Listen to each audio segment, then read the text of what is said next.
Jadi hari ini kita melanjutkan pembahasan dari seri Women in the Bible ya. Kita sudah bahas, saya lupa berapa, 8-10 wanita gitu ya kira-kira. Dan hari ini kita membahas dari kitab Hakim-Hakim, yaitu satu tokoh perempuan yang namanya Deborah ya. Deborah.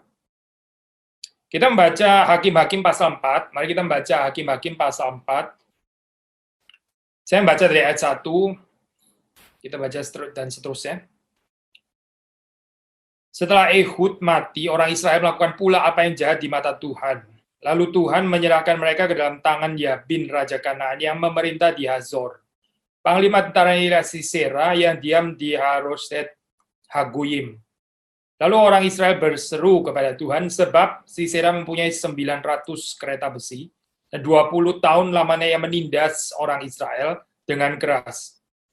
Pada waktu itu Deborah, seorang nabi istri Lapidot, memerintah sebagai hakim atas orang Israel. Ia biasa duduk di bawah pohon korma Deborah antara Ramah dan Betel di pegunungan Efraim, dan orang Israel menghadap dia untuk berhakim kepadanya. Ia menyuruh memanggil Barak bin Abinoam dari Kedesh di daerah Naftali, lalu berkata kepadanya, "Bukankah Tuhan Allah Israel memerintahkan demikian? Majulah, bergeraklah menuju Gunung Tabor dengan membawa 10.000 orang Bani Naftali dan Bani Zebulon bersama-sama dengan engkau. Dan aku akan menggerakkan Sisera, panglima tentara Yabin, dengan kereta-keretanya dan pasukan-pasukannya menuju engkau ke sungai Kison, dan aku akan menyerahkan dia ke dalam tanganmu." Jawab Barak kepada Deborah, "Jika engkau turut maju, aku pun maju. Tapi jika engkau tidak turut maju, aku pun tidak maju." Kata Deborah, "Baik, aku turut. Hanya engkau tidak akan mendapat kehormatan dalam perjalanan yang engkau lakukan ini, sebab Tuhan akan menyerahkan Sisera ke dalam tangan seorang perempuan." Lalu Deborah bangun berdiri dan pergi bersama-sama dengan Barak ke Kedesh. Barak mengerahkan suku Zebulon dan suku Naftali ke Kedesh, maka 10.000 orang maju mengikuti dia. Juga Deborah maju bersama-sama dengan dia. Adapun Heber, orang Keni itu, telah memisahkan diri dari suku Keni dari anak-anak Hobab ipar Musa dan telah berpindah-pindah masang kemahnya sampai ke pohon Tarbantin di Sanaim yang di dekat Kedesh. Setelah dikabarkan kepada Sisera bahwa Barak bin Abinoam telah maju ke Gunung Tabor, dikerahkannya segala keretanya 900 kereta besi, seluruh rakyat yang bersama-sama dengan dia dari Haroset Hagoyim ke sungai Kison. Lalu berkatalah Deborah kepada Barak, "Bersiaplah, sebab inilah harinya Tuhan menyerahkan Sisera ke dalam tanganmu. Bukankah Tuhan telah maju di depan engkau?" Lalu turunlah Barak dari Gunung Tabor dan 10.000 orang mengikuti dia. Tuhan mengacaukan Sisera serta segala keretanya dan seluruh tentaranya oleh mata pedang di depan Barak, sehingga Sisera turun dari kereta dan melarikan diri dengan berjalan kaki. Lalu Barak mengejar kereta-kereta dan tentara itu sampai ke Haroset Hagoyim, dan seluruh tentara Sisera tewas oleh mata pedang, tidak ada seorang pun yang tinggal hidup. Tapi Sisera dengan berjalan kaki melarikan diri ke kemah Yael, istri Heber, seorang orang Keni itu, sebab ada perhubungan baik antara Yabin, Raja Hazor, dengan keluarga Heber, orang Keni itu. Yael itu pun keluar mendapatkan Sisera, dan berkata kepadanya, "Singgahlah tuanku, silakan masuk, jangan takut." Lalu singgahlah ia ke dalam kemah perempuan, dan perempuan itu menutupi dia dengan selimut. Kemudian berkatalah ia kepada perempuan itu, "Berilah kiranya aku minum air sedikit, aku haus." Lalu perempuan itu membuka kirbat susu, diberinyalah dia minum, dan selimutinya pula. Lagi katanya kepada perempuan itu, "Berdirilah di depan pintu kemah, dan apabila ada orang datang bertanya kepadamu, 'Ada orang di sini?' maka jawablah, 'Tidak ada.'" Tetapi Yael, istri Heber, mengambil patok kemah, diambilnya pula palu, mendekatinya diam-diam, lalu dilantaknyalah patok itu masuk ke dalam pelipisnya, sampai tembus ke tanah, sebab ia telah tidur nyenyak karena lelahnya, maka matilah orang itu. Pada waktu itu muncullah Barak yang mengejar Sisera, keluarlah Yael mendapatkan dia dan berkata, "Mari, aku akan menunjukkan kepadamu orang yang kau cari itu." Lalu masuklah Barak ke dalam, dan tampaklah Sisera mati tergeletak dengan patok dalam pelipisnya. Demikian Allah pada hari itu menundukkan Yabin, Raja Kanaan, di depan orang Israel. Dan kekuasaan orang Israel kian keras menekan Yabin, Raja Kanaan, sampai mereka melenyapkan Yabin, Raja Kanaan itu. Sebetulnya masih ada pasal 5 yang kita juga perlu baca ya, tapi nanti saja gitu. Ya, kita berdoa terlebih dahulu. Tuhan berkati untuk perenungan pada siang hari ini. Engkau memberkati kami, memberkati para ibu, supaya dengan perenungan kami bisa belajar apa yang menjadi keindahan di dalam kehidupan Deborah. Dan kami juga belajar bisa meneladaninya, belajar dari kebenaran firman Tuhan, mengaplikasikannya dalam kehidupan kami. Tuhan memberi segala bijaksana pertolongan kepada hamba-Mu ketika membahas, boleh menyatakan kelimpahan firman Tuhan, tapi juga menyatakan di dalam kebutuhan yang Tuhan ketahui daripada setiap pribadi yang mendengar pada siang hari ini. Demi Yesus Kristus kami berdoa, kami bersyukur. Amin.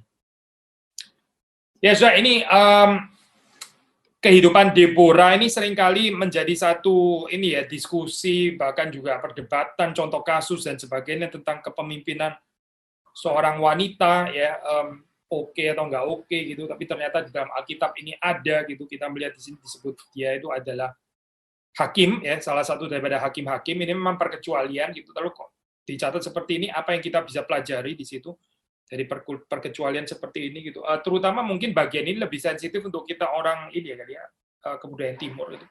Kalau di budaya barat sih sudah nggak ada isu, lama sudah nggak ada isu tentang bagian seperti ini ya. Tapi kita, untuk kita yang berada di kebudayaan timur, somehow kita masih ada diskusi tentang hal-hal seperti ini ya, whether apa itu saya tepat gitu dalam hal ini ya, perempuan itu memimpin dan sebagainya gitu. By the way, kalau kita di dalam ini gereja Reform Injili kan kita nggak menabiskan ini ya, nggak menabiskan apa perempuan gitu.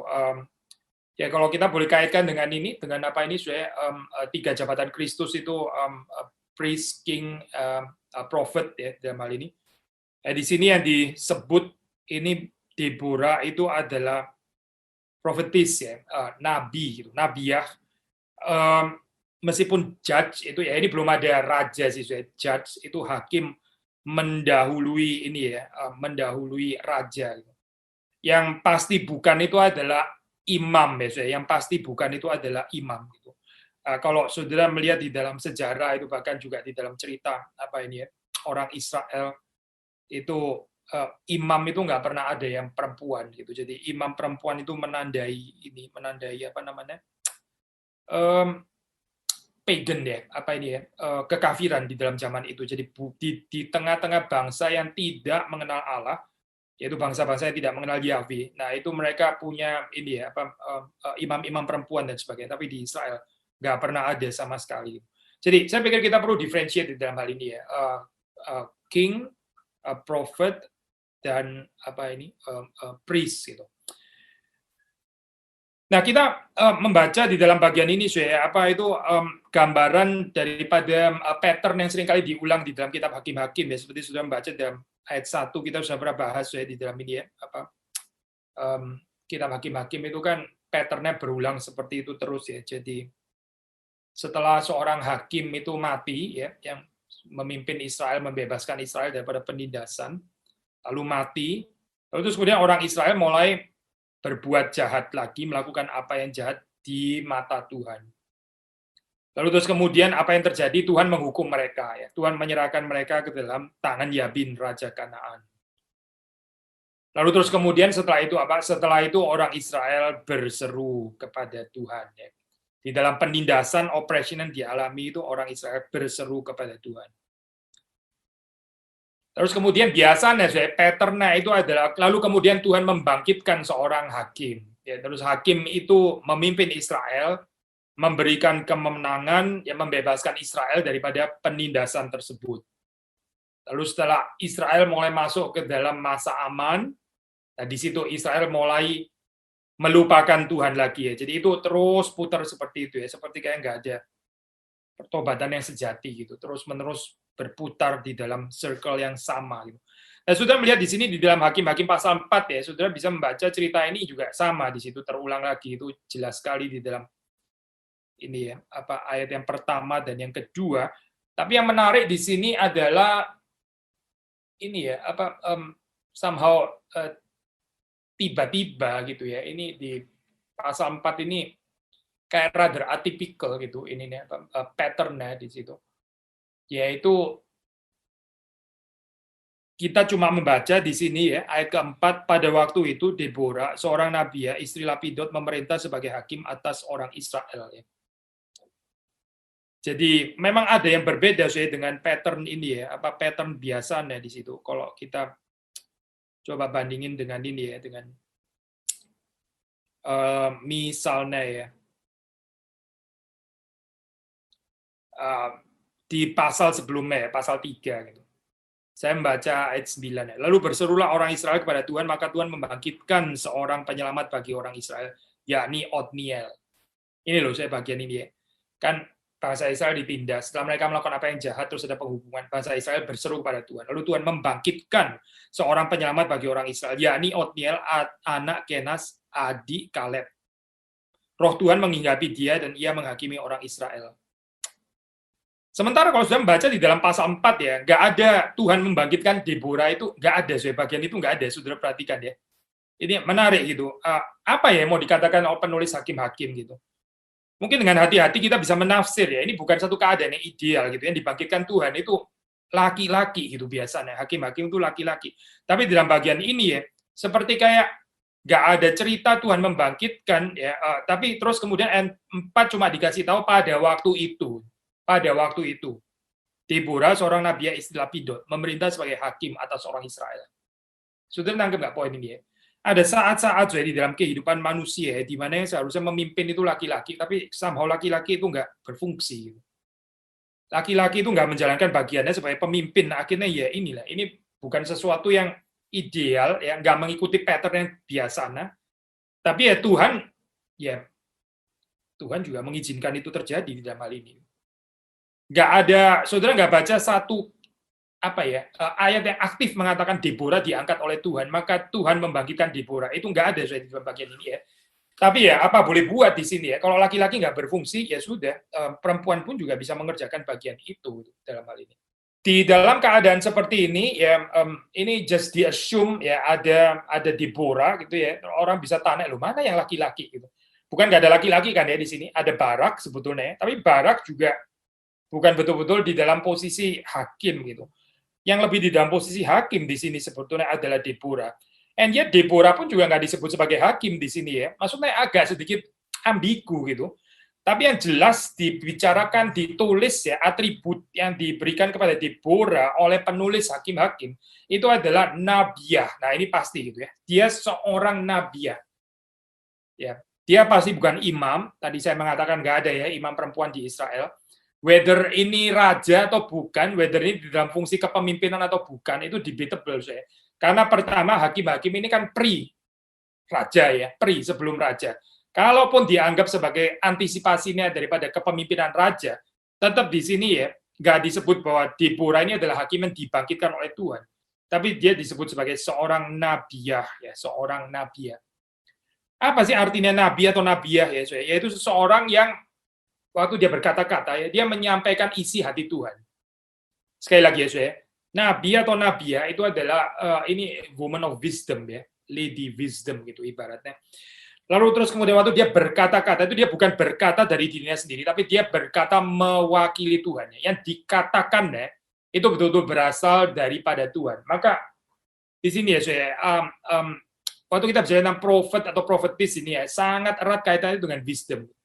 Orang yang nggak ada wisdom itu adalah orang yang ngomong sembarangan ya. Kalau di dalam Amsal misalnya ya, lady folly, woman folly itu kan digambarkan sebagai perempuan yang cerewet ya. Cerewet itu apa ya, ya ngomongnya itu kelewatan gitu ya. Sebetulnya nggak perlu ngomong segitu banyak, tapi dia ngomong terus, ngomongnya bukan ngomong yang nggak ada perlunya, ngomong yang sudah pasti yang nggak berasal daripada Tuhan. Nah ini kontras sekali dengan gambaran Deborah yang adalah seorang nabiah. Ini seorang yang sangat anggun karena perkataannya itu adalah perkataan yang berasal dari Tuhan. Waktu dia berkata-kata, ya dia membicarakan apa yang Tuhan memang mau sampaikan. Nah, kalau kita bicara bagian ini tentang apa ya? Tentang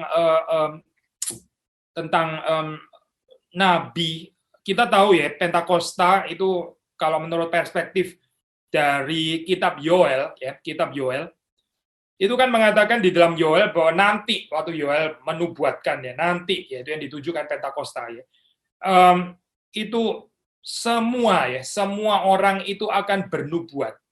Semua orang akan bernubuat. Jadi saudara melihat di sini ada apa ya? Ada pergeseran gitu dalam hal ini. Kalau di dalam perjanjian lama itu yang disebut nabi atau nabiah itu kan orang-orang tertentu yang diurapi oleh Tuhan gitu, yang diutus oleh Tuhan ya. Beberapa orang itu gitu. Bukan semua orang Israel kan ya. Tapi Yoel kemudian mengatakan bahwa teruna-terunamu gitu ya, laki, perempuan, orang muda dan yang tua semuanya akan bernubuat. Jadi ini bicara apa sih? Pentakosta ini bicara common prophethood of all believers. Saya pinjam istilah ini dari Luther ya. Kalau Luther kan mengatakan common priesthood of all believers ya. Yaitu orang percaya itu adalah semuanya adalah imam gitu. Semuanya itu mempunyai fungsi imam ya. Itu di dalam Luther disebut istilah common priesthood of all believers. Jadi imam itu yang tadinya cuma segelintir orang, sekarang semua orang Kristen itu dipanggil untuk menjadi mediator-mediator kecil ya, yang mewakili orang yang lain, yang boleh mendoakan yang lain ya. Berbahagialah orang yang membawa damai, mereka akan disebut anak-anak Allah. Siapa itu anak-anak Allah? Ya semua orang yang percaya kan. Berarti semua orang yang percaya itu disebut anak-anak Allah, dan mereka itu membawa damai. Membawa damai berarti menjadi mediator-mediator seperti Kristus gitu ya. Jadi ini bicara tentang common priesthood of all believers di dalam hal ini. Tetapi kalau kita melihat di dalam ini ya, perspektif Pentakosta menurut perspektif kitab Yoel, di situ yang dibicarakan adalah common prophethood of all believers. Common prophethood ya. Maksudnya bagaimana sih? Maksudnya begini sih. Tadinya yang boleh bernubuat, yang boleh memberitakan firman Tuhan ya, itu hanya orang-orang yang diutus oleh Tuhan gitu kan. Sekarang semua orang percaya itu diutus oleh Tuhan. Saudara dan saya, bukan cuma saya sebagai pendeta ya, tapi saudara juga. Bukan cuma laki-laki tapi juga perempuan. Semua orang itu boleh memberitakan firman Tuhan ya. Semua orang itu diutus oleh Tuhan untuk memberitakan apa yang menjadi kehendak Tuhan. Itu namanya fungsi nabi ya. Jadi kalau kita mau menghayati bagian ini, saya belajar daripada Deborah, ya memang waktu dalam perjanjian lama ini belum ya, kita belum masuk ke dalam Pentakosta kan, belum apa ini, common prophethood of all believers itu belum ya dalam hal ini ya. Tapi kita kan sudah sekarang, kita kan setelah Pentakosta, berarti apa yang kita bisa pelajari ya, Tuhan mengundang kita ya, ini menjadi apa ini, orang yang punya fungsi nabi ya, profetik ya, apa yang kita katakan itu betul-betul yang kita terima dari Tuhan. Sekali lagi ya, kalau saudara membandingkan di dalam tradisi Amsal, saudara bisa bandingkan itu apa? Lady of Wisdom dan Lady of Folly itu apa bedanya gitu? Lady Wisdom ya, atau Woman Wisdom dan Woman Folly itu bedanya apa gitu? Wanita bijak dan wanita bebal atau apa ya? Istilah dalam bahasa Indonesia. Nah di situ saudara melihat bahwa wanita bijak itu betul-betul waktu berkata-kata itu mengatakan yang berasal dari Tuhan. Nah itu gambaran dikatakan di sini ya. Deborah itu nggak sembarang ngomong gitu, dan dia juga bukan karena orang-orang Israel itu suka mencari dia untuk mendapatkan keadilan, terus dia mempergunakan apa ya, power itu secara salah gitu ya, abusing power, terus kemudian jadi bosi perintah sana sini dan pokoknya ngomong seenaknya aja mumpung lagi ada power gitu misalnya. Itu bukan Deborah yang di dalam Alkitab, bukan. Tapi dia begitu anggun, dia mengatakan sungguh-sungguh apa yang dia terima dari Tuhan. Itu sebutan nabiah itu loh, saya cuma satu kata ya. Tapi ini penting sekali untuk memahami ini ya, karakter dari Deborah ini gitu. Dan kalau kita membaca, kayaknya memang Deborah sepertinya di situ sepertinya dia memang the only judge ya di dalam masa itu gitu. Dia adalah satu-satunya gitu. Apa yang bisa diharapkan sih daripada ini ya, judge atau judges plural ya, yaitu bahwa mereka itu bisa memberikan penilaian keadilan ya, justice atau righteousness ya. Itu judge kan menghakimi ya, menilai, menghakimi dengan adil ya. Tidak berpihak gitu, misalnya nggak berpihak kepada yang kaya gitu. Nggak berpihak kepada yang the powerful gitu misalnya ya. Tapi dia bisa adil kepada semua orang, nggak ada partiality gitu dalam hal ini ya. Nah maka saudara melihat di sini keindahan karakter daripada Deborah, disebut sebenarnya bukan cuma Deborah ya, tapi semua yang disebut hakim yang adil yang lain, yaitu dia bisa membawa, mendatangkan, ya menghadirkan justice atau righteousness ini gitu, keadilan ya. Nah, memang sudah kalau kita membaca di dalam tradisi Perjanjian Lama itu seringkali apa ya, prophetic role itu fungsi atau jabatan nabi itu seringkali memang dikaitkan dengan justice ya atau righteousness. Misalnya kita membaca beberapa ayat ya. Amos misalnya, Amos kita baca Amos 5 ya. Amos 5 untuk memahami ini ya, kaitan antara nabi dan justice. Amos 5 kita membaca misalnya ayat 21 sampai 24 ya, 21 sampai 24. Aku membenci, aku menghinakan perayaanmu dan aku tidak senang kepada perkumpulan rayamu ya. Sungguh apabila kamu mempersembahkan kepadaku korban-korban bakaran dan korban-korban sajianmu, aku tidak suka, dan korban keselamatanmu berupa ternak yang tambun, aku tidak mau pandang. Jauhkanlah daripadaku keramaian nyanyian-nyanyianmu, lagu gambusmu tidak mau aku dengar. Tetapi biarlah keadilan bergulung-gulung seperti air dan kebenaran seperti sungai yang selalu mengalir. Saudara perhatikan ya ini ya, Amos itu melakukan kritik sosial di sini. Orang Israel itu orang yang beribadah kepada Tuhan ya, ada cultic life, ada ritual begitu ya. Tapi kemudian Amos ya sebagai nabi yang diutus Tuhan, dia mengatakan itu Tuhan berbilang ya Tuhan itu muak ya dengan perayaan-perayaan itu. Aku menghinakan perayaanmu. Untuk apa kamu datang beribadah seperti itu ya? Kalau saya boleh paraphrasing agak bebas itu. Kamu datang seperti beribadah menyembah Tuhan, perhaps ikut wanita lah dan sebagainya. Tapi kamu memandang muka. Kamu nggak berlaku adil. Kamu bergaulnya cuma sama orang-orang kaya doang. Itu ibadahmu itu kosong sebetulnya. Nggak ada artinya. Itu ibadah yang nggak sampai kepada Tuhan. Kenapa ya? Karena kamu ada parsialitas di dalam kehidupan kamu. Kamu berpihak. Maka saudara melihat di dalam bagian ini ya, nabi-nabi itu serius ya, waktu bicara tentang justice, righteousness itu ya, no partiality. Mesti ada keadilan ya, jangan memeras orang-orang yang miskin ya, nggak ada kemungkinan untuk bisa membayar dengan apa ini ya, dengan seperti orang-orang kaya, tapi terus kemudian diperas mentang-mentang mereka nggak bakal ada yang bisa apa membela dan sebagainya. Orang-orang miskin itu ya, sudah kebetulan diperas saja sekalian gitu. Kan mereka nowhere to go gitu. Itu orang-orang yang tidak adil atau tidak benar. Amos ya, saya. Kita membaca bagian lain, misalnya Yesaya 1 ayat 17, Yesaya 1. Yesaya 1, kita membaca Yesaya 1 ayat yang ke 17 misalnya ya. Kita baca. Ayat 16 dulu ya. Basuhlah, bersihkanlah dirimu, jauhkanlah perbuatan-perbuatanmu yang jahat dari depan mataku. Berintilah berbuat jahat, belajarlah berbuat baik.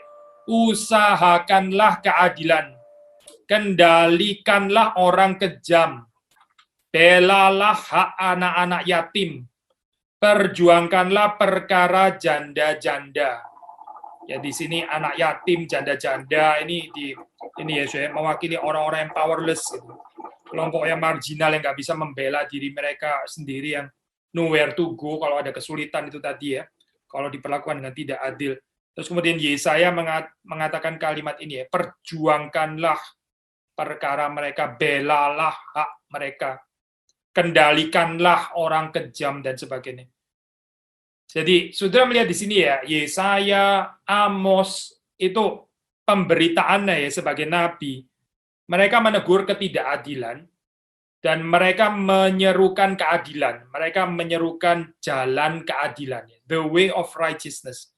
Bahkan kalau sudah membaca di dalam Yesaya ya, dimaksud dengan luruskanlah jalan yang berliku-liku, yang berbengkok-bengkok, dan naik turun yang nggak lurus itu ya. Itu maksudnya apa sih? Itu adalah di dalam konteks Yesaya, itu adalah the way of unrighteousness, itu jalan ketidakadilan. Lalu jalan tol yang lurus itu maksudnya apa ya? Yang mempersiapkan kedatangan Sang Mesias. Itu tidak lain tidak bukan adalah jalan keadilan. Maka tidak heran waktu saudara membaca di dalam kitab Injil, ya itu Yohanes Pembaptis itu menggenapi nubuatan daripada Yesaya. Khotbahnya Yohanes Pembaptis yang mempersiapkan jalan bagi Yesus Kristus itu adalah apa, saudara? Teguran terhadap ketidakadilan. Ada kaitan tidak terpisahkan deh, saudara, di sini antara justice and gospel.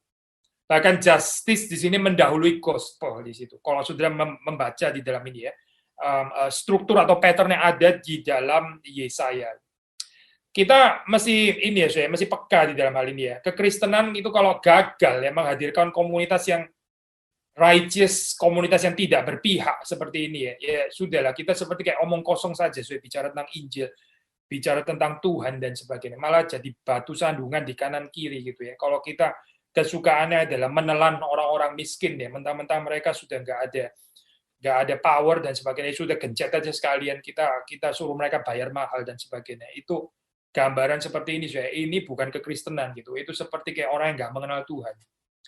Maka sekali lagi, saya yang kita mau katakan adalah di dalam perjanjian lama, saya ini nggak terpisahkan ya antara prophetic role dengan panggilan untuk hidup adil ya, hidup yang righteous, yang just, bukan unjust, bukan unrighteous ya, bukan tidak adil. Itu apa dekat sekali. Maka di sini waktu Deborah itu dia memerintah ya di sini, atau katakanlah dia menjadi nabi ya, dia menghakimi di sini ya. Ya apa sih yang dicari oleh orang? Yang dicari oleh orang yaitu sama di sini, yaitu mereka mengharapkan ya, Deborah ini bisa menyatakan keadilan.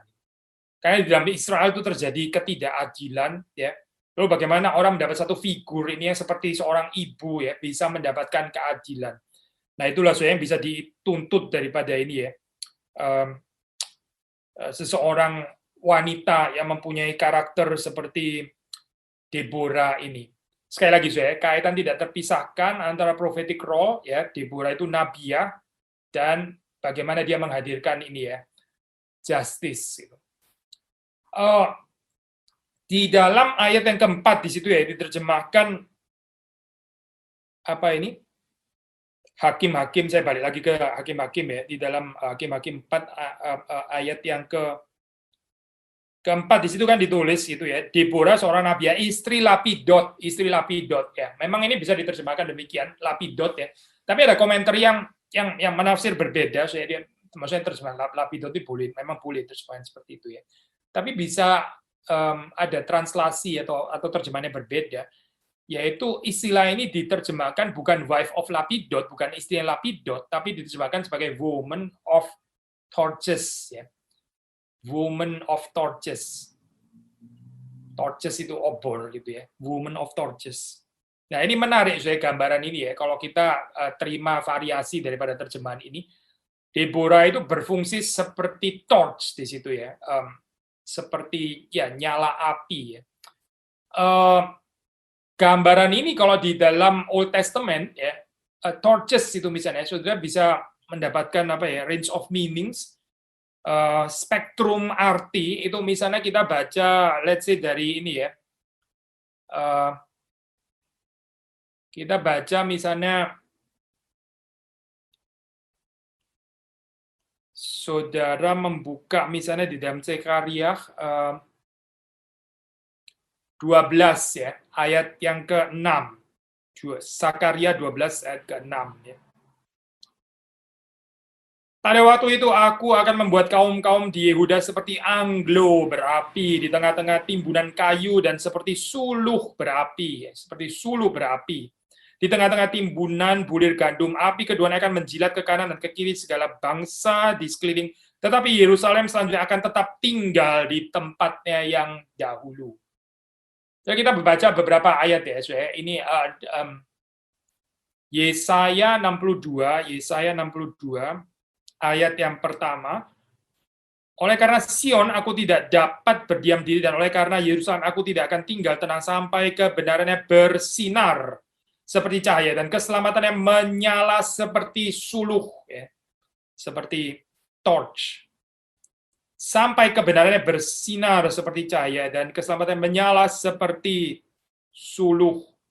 Itu kebenaran di situ bukan truth ya, tapi righteousness, sekali lagi ya, justice. Until the righteousness thereof go forth as brightness and the salvation thereof as a lamp that burns.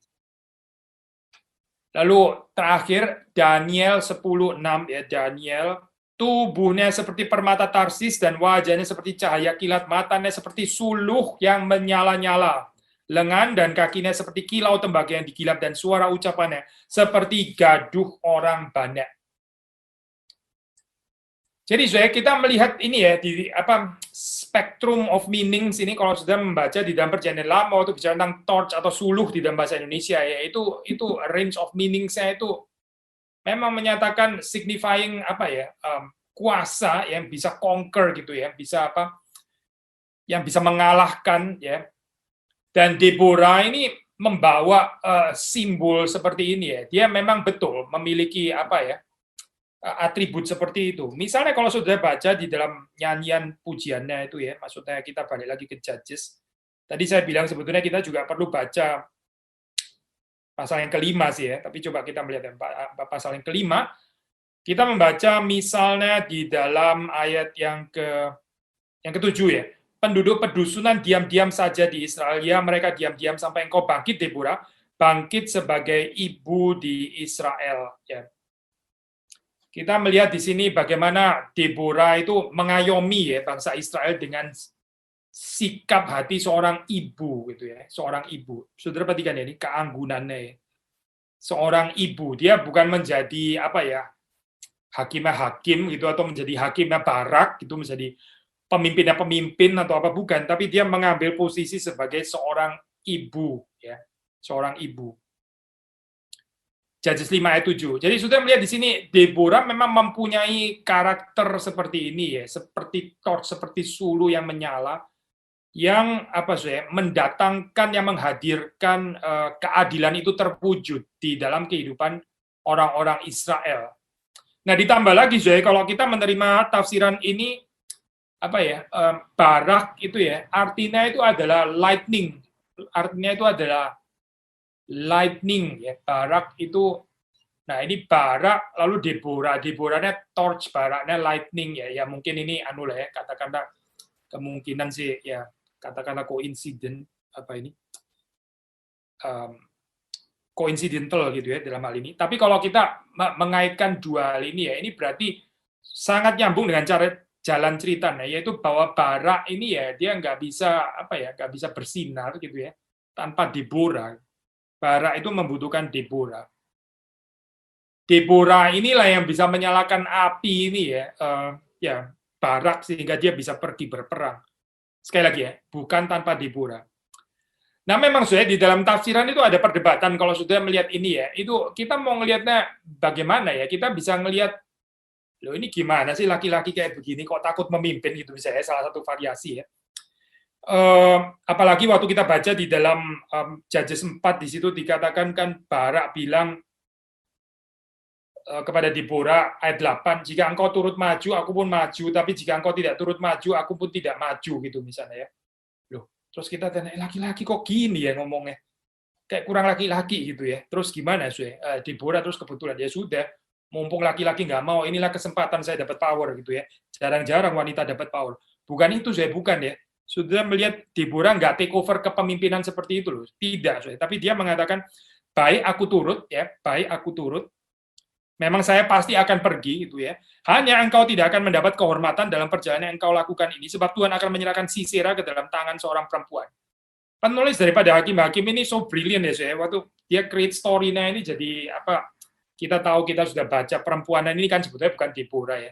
Tapi di sini waktu dikatakan Tuhan akan menyerahkan Sisera ke dalam tangan seorang perempuan ya. Waktu kita membaca sampai kepada ayat ini, ya kita nggak tahu jalan ceritanya, kita bisa berpikir ini Deborah kan maksudnya gitu kan ya. Tuh, jadi kamu nggak mau pergi ini. Padahal Tuhan kan sudah mau menyerahkan itu ke dalam tanganmu. Jadi kamu mau saya juga pergi. Ya oke, saya pasti memang pergi, saya akan pergi. Tapi ketahuilah gitu ya, Tuhan akan menyerahkan Sisera bukan ke dalam tanganmu, tapi ke dalam tangan perempuan. Tangan perempuannya itu kalau orang nggak baca cerita sampai bawah ya, pasti pikir Deborah. Tapi bukan Deborah loh. Sekali lagi ya, Deborah nggak take credit, dia nggak mengambil itu ya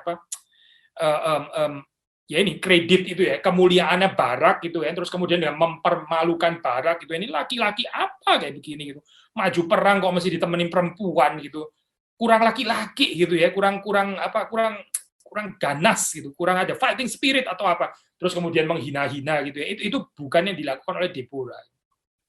Saya nggak tahu ya, waktu saudara ini konteks ibu-ibu ya, saya nggak tahu, kita punya suami kan macam-macam ya, saudara bukan saya ya, maksudnya saya sih nggak punya suami.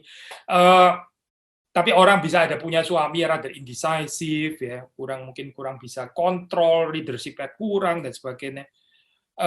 Lalu di dalam kesempatan seperti itu, ya bagaimana ya peran seorang ibu gitu. Kita bisa belajar daripada Deborah. Barak ini memang betul membutuhkan Deborah gitu. Tapi saudara melihat di sini ya, Deborah terus bukan di dalam pengertian langsung take over terus sekalian aja menghina gitu ya, melecehkan Barak gitu misalnya. Itu kita nggak baca sama sekali sudah di dalam cerita Hakim-Hakim ini, baik pasal 4 ataupun pasal yang kelima. Even pun waktu Deborah mengatakan, baik aku pergi gitu ya, dengan mengatakan bahwa nanti Tuhan tapi akan menyerahkan ke dalam tangan perempuan. Itu pun kita nggak harus baca di dalam pengertian ini Deborah sedang mempermalukan Barak gitu ya, bukan gitu, tapi dengan anggun ya, dia mendampingi Barak ya. Apakah Barak ini memang kurang laki-laki atau ketakutan atau apa, itu persoalan lain lah di dalam hal ini ya. Ini PA wanita, kita nggak bahas tentang pria di sini nanti PA pria kita ini bahas yang lain lagi gitu ya. Mungkin cerita Barak atau apa. Tapi kan kita mau bahas Deborah. Nah di sini kita nggak sedang mempersoalkan Barak itu. Sekali lagi ya, dia bukan mencuri kreditnya Barak gitu ya. Terus apalagi menghina Barak dan sebagainya. Dia ikut pergi bersama dengan Barak. Ada tafsiran yang menarik, ini tafsiran yang menarik ya, mengatakan sebetulnya bahasa yang dipakai di sini ya, kalau kita mau lihat yang dipakai oleh Barak gitu ya, kalau kita nggak mutlak harus baca dari perspektif seseorang yang kurang laki-laki atau takut atau apa gitu. Ini seperti kayak menempatkan Deborah itu seperti kayak tabut perjanjian ya. Ada penafsir mengatakan seperti itu. Ini kan mau maju pertempuran ya. Sudah tahu di dalam cerita orang Israel ya. Itu tabut perjanjian itu kan melambangkan presence of God gitu. Jadi kalau Tuhan bersama dengan mereka, Israel menang. Tapi kalau Tuhan nggak menyertai mereka, ya kalah mereka. Nah ini Deborah ini seperti kayak berfungsi seperti kayak kehadiran Tuhan yang diwakilkan kepada Deborah. Simbol daripada kehadiran Allah dan kuasa Allah ya. Jadi seperti the ark, seperti Seperti tabut perjanjian. Wah ini tafsirnya menarik sekali ya bagi saya gitu. Alangkah indahnya ya, alangkah bahagianya seorang suami kalau punya istri yang sebagai simbol kehadirannya Allah gitu ya. Ini bukan perempuan yang cerewet, perempuan yang suka menghasut atau mengompori lah atau apa ya, tapi seorang perempuan ya yang bisa menyatakan perkenanan dan kehadiran Allah di dalam kehidupan keluarga itu. Sekali lagi gambaran Deborah di sini yang digambarkan seperti ark ya, symbol of the presence of God. Memang sih di dalam konteks ini nggak bicara tentang ini ya, nggak bicara tentang nggak bicara tentang suami istri lah ya. Deborah dan Barak itu kan bukan suami istri gitu. Memang nggak bicara suami istri, tapi ini aplikasinya ya, di dalam kehidupan saudari gitu, di dalam kehidupan kita ya. Apa yang bisa kita pelajari daripada kehidupan Deborah, yaitu bahwa bagaimana ya hadir sebagai seorang wanita yang bukan menjadi pengganggu, bukan menjadi penghina, bukan menjadi perebut power gitu misalnya ya, bukan menjadi orang yang terus kemudian take over leadership, bukan gitu, tapi menjadi seseorang yang bisa mendampingi, katakanlah sekalipun laki-laki yang lemah begitu ya, tapi dia bisa mendampingi ya, dan pendampingannya itu menyatakan kehadiran Allah bagi Barak. Makanya di sini dikatakan Deborah itu seperti seorang ibu ya, seorang ibu. Saudara nggak mendapat gambaran di sini ya, bahwa ini Deborah terus jadi kayak seperti rajanya, jadi seperti pemimpinnya, jadi seperti laki-lakinya, terus kemudian Barak jadi seperti yang kayak istri gitu. Saudara nggak mendapatkan gambaran itu. Yang saudara melihat adalah gambaran di sini, seorang Deborah adalah wanita itu berfungsi sebagai ibu. Di dalam hal ini ya, Barak itu seperti juga anak di dalam hal ini. Anak ya yang perlu bimbingan daripada ibunya ya. Ini keanggunan yang luar biasa ya. Sekali lagi ya, Deborah bukan jadi tuker ini ya, atau kalau saya bicara dalam konteks aplikasi suami istri ya, ini bukan terus kemudian jadi tukar peran. Ya sudah, kalau yang laki nggak mampu memimpin, ya sudah biar yang laki aja yang jadi yang perempuan aja jadi yang fungsi suami toh. Biar yang perempuan yang kerja berat, biar yang perempuan yang memimpin, biar yang perempuan yang oversee semuanya begitu ya. Lalu laki-laki bagaimana ya? Laki-laki yang disuruh-suruh aja begitu. Laki-laki sudahlah, suruh dia yang ini apa jadi bawahannya dan sebagainya. Ya habis memang nggak bisa memimpin laki-laki begitu ya. Sekali lagi ya, saudara nggak mendapati gambaran ini di dalam Judges pasal yang keempat gitu. Tapi Deborah ini begitu anggun ya, menempatkan dirinya itu seperti seorang ibu yang nggak pernah mengambil posisi sebagai suami gitu ya, sebagai pemimpin di dalam pengertian pemimpin laki-laki. Gitu. Dia tetap mengencourage Barak ya. Dia nggak terus kemudian apa itu mempermalukan Barak di depan orang Israel gitu, misalnya dengan mengatakan maju gini aja nggak berani. Sudah saya maju, sudah lalu di rumah aja lah. Masak tempe tahu sana di dapur gitu, biar saya yang maju perang. Oh bukan, saya bukan. Deborah nggak mengatakan kalimat itu kepada Barak gitu. Barak pergi juga di sini ya. Dan sudah melihat keindahan ini ya di dalam cerita ini ya. Seperti juga dinyatakan di dalam apa ini tafsiran gitu. Not bad sebetulnya ya, dalam hal ini. Barak ya di dalam peperangannya itu kalau saudara membaca dia menumpas ya, dia menumpas nggak ada seorang pun yang tinggal hidup di dalam ayat 16 ya. Barak mengejar kereta-kereta dan tentara itu sampai ke Haroset Hagoyim dan seluruh tentara Sisera tewas oleh mata pedang. Tidak ada seorang pun yang tinggal hidup. Barak menjalankan bagiannya ya. Sekali lagi ya, bukan tanpa dukungannya Deborah gitu. Symbol of the presence of God, the ark itu tadi ya, yang ditaruh kepada figur Deborah gitu. Barak bukan karena terus kemudian karena dia katakanlah belum bisa memimpin orang Israel di dalam posisi hakim terus kemudian jadi ya perangnya dia gagal berantakan seperti masih anak kecil yang belum bisa menjalankan panggilannya. Oh tidak, soal Alkitab nggak mengatakan seperti itu. Barak menyelesaikan bagiannya di sini. Cuma ya ini memang seperti yang dikatakan oleh Deborah ya, nabiah yang diutus oleh Tuhan. Memang Sisera tidak diserahkan di dalam tangan Barak, tapi diserahkan di dalam tangan perempuan gitu ya. Nah, apakah ini menjadi sesuatu yang memperingati Barak atau tidak gitu? Sebetulnya Alkitab nggak terlalu jelas tentang hal ini. Tapi yang pasti sudah di dalam bagian ini, saudara melihat bahwa Barak itu menumpas habis ya tentara Sisera itu nggak ada satupun yang tertinggal hidup. Berarti Barak betul-betul memang punya fighting spirit di sini. Barak bukan seperti digambarkan laki-laki yang gagal, nggak becus dan sebagainya. Sementara semuanya dikerjain oleh Deborah gitu dan Yael gitu misalnya. Terus kemudian Barak cuma tadi ya goreng tahu di dapur atau apa. Oh bukan. Gambaran itu highly karikatur kalau sudah mengerti seperti itu. Tapi Barak di sini mengerjakan bagiannya. Sekali lagi, bukan tanpa Deborah. Ditambah satu poin lagi, kalau sudah membaca di dalam Hakim-Hakim pasal yang kelima ya, itu Hakim-Hakim pasal kelima. Ini adalah nyanyian, nah inilah saya bahasa Indonesia, nyanyian Deborah ya. Padahal kalau sudah baca di dalam ayat yang ke-1 itu, pada hari itu bernyanyilah Deborah dan Barak. Ini bukan cuma nyanyian Deborah, ini nyanyian Deborah dan Barak sebetulnya. Tapi entah mengapa bahasa Indonesia memberikan judul, ini bukan bagian firman Tuhan ya, by the way, judul ini kan ditambahkan oleh editor dari Alkitab bahasa Indonesia. Judulnya itu diberikan nyanyian Deborah. Sebetulnya lebih tepat adalah nyanyian Deborah dan Barak, karena yang menyanyi di sini menurut ayat 1 adalah Deborah dan Barak. Maksudnya begini loh saya, kalau ternyata Barak itu gagal gitu ya, digambarkan sebagai laki-laki yang nggak becus, ketakutan, nggak bisa pimpin dan sebagainya, ya dia akan sungkan sekali saya ikut nyanyi kayak begini gitu.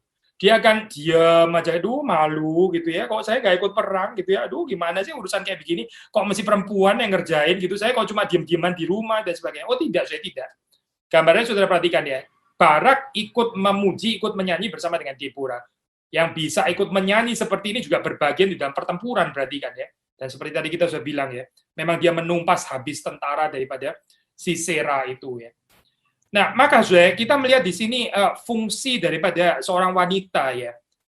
Ada saat di mana saudara ditempatkan oleh Tuhan ya, di dalam satu keadaan yang nggak ideal, seperti kayak kok nggak ada pemimpin laki-laki gitu ya.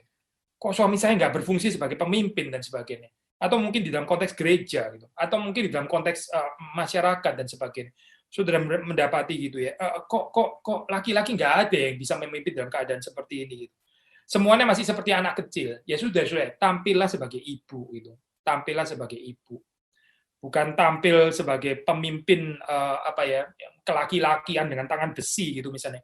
Jangan saya, karena itu akan merusak kewanitaan saudari gitu. Itu nggak cocok dengan natur yang Tuhan ciptakan gitu. Nanti saudari kelelahan, kecapean, exhausted, ngomel-ngomel, jadi jadi nggak kuat menanggung beban, karena itu bebannya nggak seharusnya ditanggung oleh wanita, tapi akhirnya jadi ditanggung oleh wanita. Karena apa? Ya karena laki-lakinya katakanlah belum jadi. Gitu. Tapi perhatikan saya, despite keadaan hakim yang belum ada yang laki-laki, ya, yang belum jadi, Barak pun belum bisa disebut sebagai hakim di situ ya. Deborah tampil sebagai hakim, tapi dia nggak, sekali lagi ya, nggak merampas semua pekerjaannya laki-laki gitu, tidak. Memang belum bisa gitu. Ya sudah, bagaimana? Dia nurture, gitu. Dia nurture. Laki-laki termasuk yang belum jadi itu ya. Dia nurture sebagai seorang ibu ya. Dia membesarkan mereka ya. Waktu seorang ibu diminta anaknya, "Ma, ikut pergi dong. Ma, ikut pergi loh. Kalau mama nggak pergi, saya nggak mau pergi." Gitu. Seorang mama mengerti ya, itu seorang ibu mengerti. Oke, saya akan pergi bersama dengan kamu itu ya. Tapi ya, kamu ingat nanti Tuhan akan serahkan ke dalam tangan perempuan ya. Tetapi sudah melihat di dalam cerita ini kan Barak bukan nggak melakukan apa-apa kan ya. Barak sekali lagi menumpas habis daripada tentara Sisera. Ya itulah porsinya dia pada hari itu ya. Ya seperti itu. Kalau laki-laki di sekeliling saudari itu porsinya sampai di sana, ya sudah kita terima. Gitu. Saudari mesti terima. Jangan menghina, apalagi mengumumkan di depan banyak orang gitu ya, terus mencuri kemuliaan laki-laki. Lalu saudara tampil sebagai the real pemimpin gitu ya, sambil mempermalukan kaum laki-laki dan sebagainya. Hati-hati loh, saya nanti keseret dengan feminisme sekuler, saudara gitu. Bukannya kembali kepada Alkitab, tapi menghidupi narasi feminisme, radikal feminisme lagi. Kita bisa belajar daripada kehidupan Deborah ya, waktu kita melihat di situ bagaimana Tuhan memakai dia, bagaimana dia dengan sabar ya, bagaimana dia menjalankan bagiannya ya sebagai seorang nabi yang berkata betul-betul mengatakan apa yang betul-betul dia terima daripada Tuhan, dan sembari juga keep nurturing ya, menguatkan orang-orang Israel yang bagi ya Deborah itu seperti anak-anak ya, terus perlu diajak untuk bertumbuh dewasa ya. Deborah penuh dengan kesabaran ya. Deborah bukan seorang yang judgmental, Deborah bukan seseorang yang suka menghina yang lain dan sebagainya. Kita nggak mendapatkan gambaran seperti itu, tapi dengan sabar, dengan cinta kasih, dengan kelemah lembutan seorang ibu, dia memimpin Israel ya, menghadirkan justice atau righteousness ya. Kenapa saya gambaran ibu gitu ya, gambaran ibu mother in Israel seperti kita tadi membaca ya di dalam mana pasal, kita baca lagi ya ayat itu ya, karena ini penting itu, Judge pasal 5 ayat yang ke-7 ya. 7. Penduduk pedusunan diam-diam saja di Israel, ya mereka diam-diam sampai engkau bangkit, Deborah. Bangkit sebagai ibu di Israel. Bangkit sebagai ibu di Israel. Mother of Israel ya, saudara bisa mengaitkan kutipan ini ya dengan bagian perjanjian lama, misalnya dari 2 Samuel 20 ayat 16 sampai 19, silakan baca sendiri ya nanti ya. 2 Samuel pasal 20 ayat 16 sampai 19 ada penafsir yang mengaitkan dengan bagian itu gitu untuk mengerti apa sih artinya Mother of Israel. Tapi yang pasti waktu kita mendapatkan titel ini ya, Mother Israel, disebutkan Deborah itu adalah ibu di Israel. Ya, seorang ibu itu apa sudah? Dia menghadirkan kehidupan gitu ya. Dia give birth. Dia memberikan kehidupan yang baru gitu. Ada restorasi gitu. Bahkan lebih daripada restorasi ya, kelahiran sebetulnya itu. New life. New life is born ya, melalui ibu kan. Lalu bukan cuma itu, seperti kita tadi sudah katakan, dia juga nurturing conditions yang ada, menciptakan satu kondisi yang yang kondusif, satu situasi di mana life itu sendiri itu disustain gitu, sehingga orang itu bisa berjalan di dalam kehidupan yang dipenuhi dengan keadilan ini, dan bukan ketidakadilan maksudnya saya. Ini bagaimana menghadirkan keadilan, the way of righteousness, sehingga orang itu lebih bisa menjalani kehidupan ini. Saudara bandingkan ya, kalau oppression terus terjadi, yang terjadi itu adalah oppression, ya penindasan dan sebagainya. Orang apa seperti janda miskin dan anak yatim piatu itu dimarginalisasi. Saudara bisa bayangkan apa yang terjadi di sana. Dunia cuma dikuasai oleh segelintir orang-orang kuat di atas, kelompok elit di atas itu. Terus kemudian yang power semuanya digencet di bawah gitu. Ini bukan kehidupan ya, ini mirip kematian, ini mirip neraka namanya. Tapi waktu seorang perempuan ditaruh Tuhan di dalam satu keadaan seperti ini, memang berat, bukan tanpa pergumulan gitu ya. Tapi dia bisa memosisikan diri sebagai seorang ibu, seperti Deborah, lalu mengambil bagiannya, dan juga ini loh ya, keep nurturing orang yang ada di bawahnya dia, meskipun laki-laki ya. Ini ibaratnya seperti guru sekolah minggu wanita gitu ya, guru sekolah minggu wanita. Ya, murid-muridnya bukan cuma perempuan, tapi juga ada murid laki-laki. Nah, bagaimana itu nurturing mereka, laki-laki. Suatu saat mereka akan diharapkan menjadi pemimpin gitu ya. Kita bukan abusing mereka, kita juga nggak abuse power kita gitu sebagai perempuan maksudnya ya. Tapi membimbing mereka supaya mereka suatu saat itu bisa jadi sebagai pemimpin-pemimpin yang tangguh ya, seperti Barak sendiri juga dipakai Tuhan untuk menumpas habis tentara daripada Sisera ini ya. Kiranya Tuhan memberkati kita, kiranya kehidupan saudara-saudari bisa seperti Deborah yang ya seperti ini ya, bisa berfungsi seperti the ark itu ya, menyatakan kehadiran Tuhan. Waktu saudara ada di sana, itu penyertaan Tuhan juga ada di sana. Saudara membawa kehadiran Tuhan. Kiranya Tuhan memberkati kita semua.